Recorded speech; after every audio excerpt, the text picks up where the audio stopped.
Hello and welcome to my channel আমার শখের রান্নাঘরে। আমি নবনীতা নিয়ে চলে এসেছি আজকে একটা নতুন রেসিপি, আমাদের বাঙালিদের সবচেয়ে প্রিয় টমেটো ফিশ কারি। মাছটা ভীষণ প্রিয়, সেটাকেই টমেটো দিয়ে একটু অভিনবভাবে করার চেষ্টা করেছি। আসবো ইনগ্রেডিয়েন্টসে। খুবই কম ইনগ্রেডিয়েন্টস লাগে ফিশ কারিটা করতে। টমেটো নিচ্ছি, কারি লিভস নিচ্ছি, এরপরে আরও কিছু ইনগ্রেডিয়েন্টস আসছে, সেগুলো দেখব। অ্যাট ফার্স্ট টমেটোগুলোকে 4 টুকরো করে কেটে নেব, নিয়ে ভালো করে গ্রাইন্ডারে দিয়ে গ্রাইন্ড করে নেব, অর্থাৎ যেটাকে বলে টমেটো পিউরি, সেইটা বানিয়ে নেব।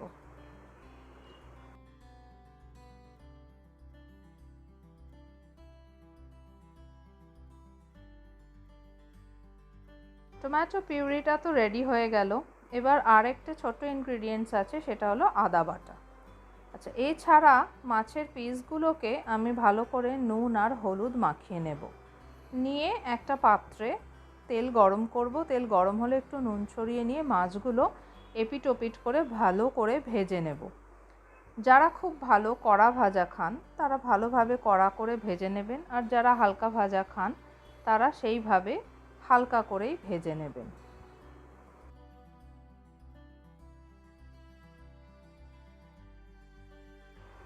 মাছের এক পিঠটা ভাজা হয়ে গেছে, এবার উল্টে দিয়ে ওপর পিঠটাও ভেজে নেব। মাছটা খুব ভালোভাবে ভেজে নিতে হবে, নাহলে একটা আঁশটে গন্ধ বেরোয়। আর মাছ ভাজার সময় সবসময় একটু ফ্রাইং প্যানে বা কড়াইতে নুন ছড়িয়ে নিলে মাছের থেকে তেল বা জলটা ছিটকে আসার সম্ভাবনাটা একটু কমে যায়, সেটা একটুখানি খেয়াল রাখতে হবে। এখানে মাছের পিসগুলো বেশ বড়, আমি সেই বড় পিসগুলোর জন্য 3টে বড় বড় টমেটো নিয়েছি, 3 থেকে 4টে কারি পাতার স্ট্রিংস নিয়েছি। মাছগুলো আমার ভাজা হয়ে গেছে।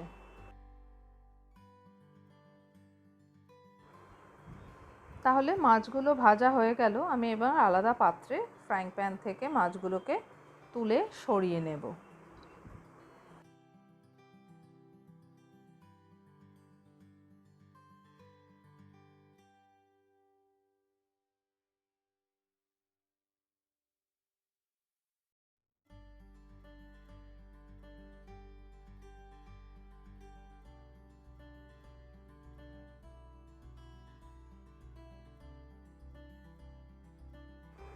এবারে পাত্রে যে তেলটা থাকবে সেইটুকুনি তেলের মধ্যেই আমি হাফ চামচ মেথি দিয়ে দেব।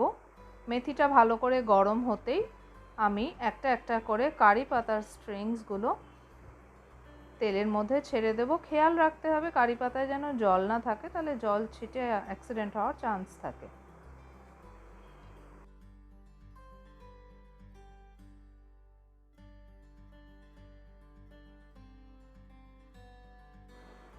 বেশ কিছু কারি পাতা আমি অ্যাড করার পরে ভালো করে তেলের মধ্যে একটু নাড়ানাড়ি করে নেব।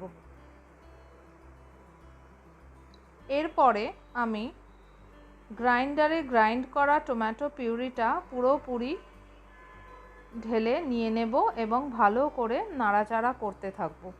এবং এই পিউরিটা তেলের মধ্যে কারি লিভস আর মেথির সাথে ভালো করে যাতে মিক্স হয় ততক্ষণই আমি এটাকে নাড়তে থাকব।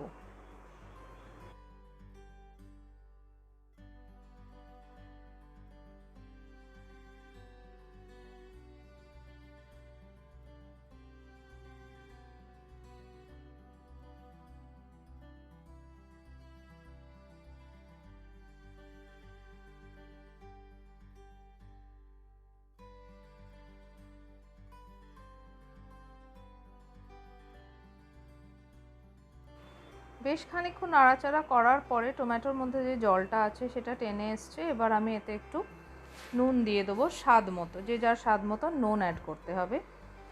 আর পিঞ্চ অফ সুগার আমি অ্যাড করব, এটা অপশনাল, যার ইচ্ছে সে দেবে, যার ইচ্ছে সে দেবে না। এবারে আমি সেই সঙ্গে আদা বাটাটাও অ্যাড করে নেব। এরপর আসবে লাল লঙ্কার গুঁড়ো অথবা ঝাল লঙ্কার গুঁড়ো, শুকনো লঙ্কার গুঁড়ো, যে যেরকম ঝাল খায় সে সেই রকম ঝাল অ্যাড করতে পারেন। এটা যার যার নিজের চয়েসের উপরে। এইবারে সব মিশ্রণগুলো ভালোভাবে নাড়াচাড়া করে মিশিয়ে নিতে হবে। আদা, লঙ্কার গুঁড়ো, চিনি এবং নুন ভালো করে টমেটো পিউরির সাথে আমি মিক্স করে নেব।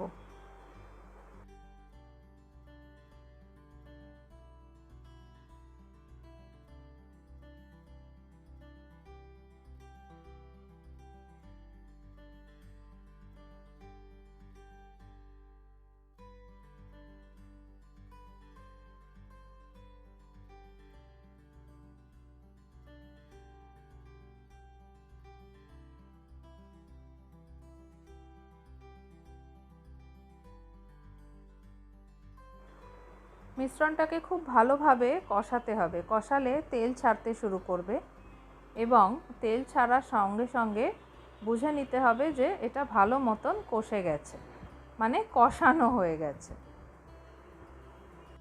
যেই এই মিশ্রণটা ড্রাই হয়ে এসছে, আমি গ্রাইন্ডারটা ধুয়ে, যে টমেটো পিউরিটা ছিল সেটা হালকা করে ধুয়ে গরম জল দিয়ে সেইটা দিয়ে দেবো পাত্রের মধ্যে ঢেলে, এবং আবারও এটা নাড়াচাড়া করতে থাকবো। এরপরে আস্তে আস্তে এই মিশ্রণটাতে আমি গরম জল অ্যাড করতে থাকবো। আমি গরম জলটাই প্রেফার করি, তাতে রান্নার স্বাদটা ভালো আসে। যেহেতু এটা ফিশ কারি, সেই জন্য খুব বেশি গ্রেভি হবে না, কিন্তু গামাখা হবে, এবং মাছটাকে ভালো মতন সেদ্ধও হতে হবে। সেই জন্য জলটা প্রথম দিকে একটু বেশি পরিমাণেই দিয়ে মাছগুলোকে এরপরে ঝোলের মধ্যে দিয়ে দিতে হবে, দিয়ে ভালো করে ওদের সেদ্ধ হতে দিতে হবে। সঙ্গে সঙ্গে এই গ্রেভিটাও ঘন হয়ে আসবে। প্রিপারেশনটা ভালো মতন ফুটে গেলে তখন আমি একটা লিড দিয়ে একে বন্ধ করে রাখবো, বেশ খানিকক্ষণ দিয়ে কুক হতে দেব। এবার ফিশ কারিটা অলমোস্ট রেডি হয়ে গেছে। আমি কারি পাতা ছড়িয়ে দিয়ে আরেকবারও ঢাকা বন্ধ করে দিলাম। তাহলে tomato fish curry ready. Serve করে দিচ্ছি। এই সেম প্রসেসে ফিশের জায়গায় চিকেন দিয়েও টমেটো চিকেন রান্না করা যায়। তো সবাই বাড়িতে ট্রাই করে দেখবেন আর আমাকে জানাবেন অবশ্যই কমেন্ট বক্সে। আমি সেরকম কমেন্ট কিন্তু পাচ্ছি না আপনাদের থেকে, অধীর আগ্রহে অপেক্ষা করে থাকি আপনাদের কমেন্টের। সেরকমভাবে কমেন্টস আমি কিন্তু পাচ্ছি না।